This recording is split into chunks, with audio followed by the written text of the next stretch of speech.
Welcome to this virtual education session, Getting the Morning Blood Glucose Right.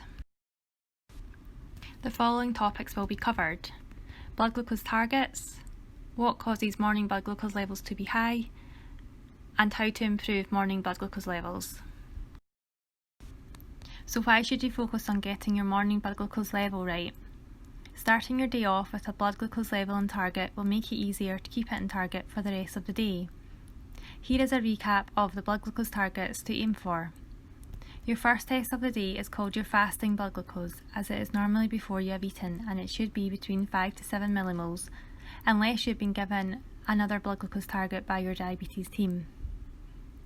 If the fasting blood glucose is on target, it's more likely that you'll be able to meet the rest of your targets throughout the day. So ideally between 4 to 7 millimoles before meals and no higher than 9 millimoles 2 hours post meals. Before bed, you should aim for between 6 to 8 millimoles.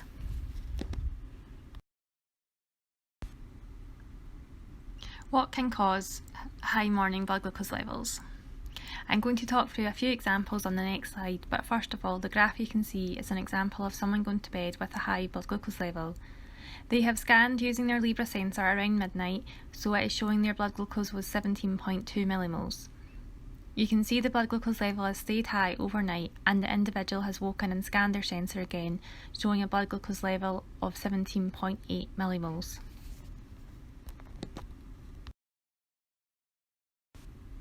So how do you resolve your blood glucose level overnight if you see the pattern mentioned in the graph? Firstly, it would be recommended to ensure your pre-bed blood glucose level is on target. If it's high before bed, you could consider the following factors. How effective is the previous evening's meal dose of quick-acting insulin been? The purpose of the background insulin, for example your Levemir, Lantus or Degludec, is to keep your blood glucose level steady overnight, which it appears to have done. Did you underestimate your carbohydrates in your meal? Ensure your carbohydrate counting is accurate. Does your insulin to carbohydrate ratio need changed at your evening meal? If there is a portion of it being raised after evening meal, you may wish to consider altering your ratio. You can refer to our webinar on checking your insulin to carb ratio for more information on this. Was it a high fat meal you ate, for example a takeaway? This could cause a delay in the release of carbohydrate due to the fat present, and so your blood glucose level may have a delayed rise. Did you have a carbohydrate snack in the evening or before bed without taking any quick-acting insulin? Remember, 10 grams of carbohydrate can raise the blood glucose level by 2 to 3 millimoles. For more information on the above factors, you can view our other webinars: matching the quick-acting dose with meals, getting the timing right, and insulin adjustment for high-fat, high-protein meals.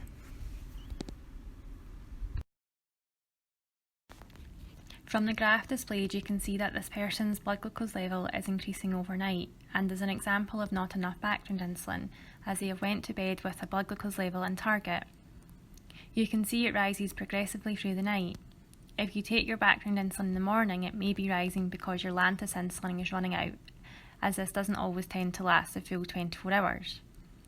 It could also be rising overnight due to the dawn phenomenon, which causes blood glucose levels to rise significantly between 3 am and when you wake up.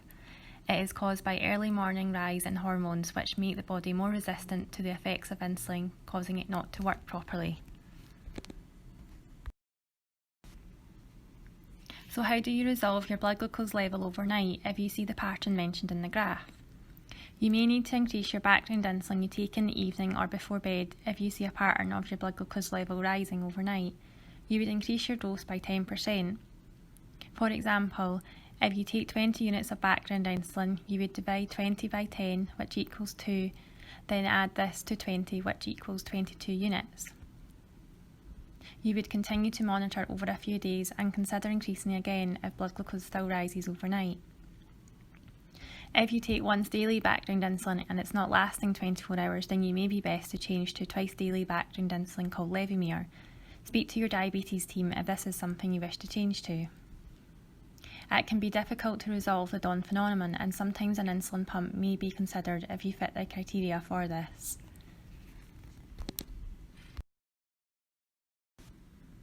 Get in touch with our diabetes team if you have any questions or concerns regarding the topics discussed in this virtual education session.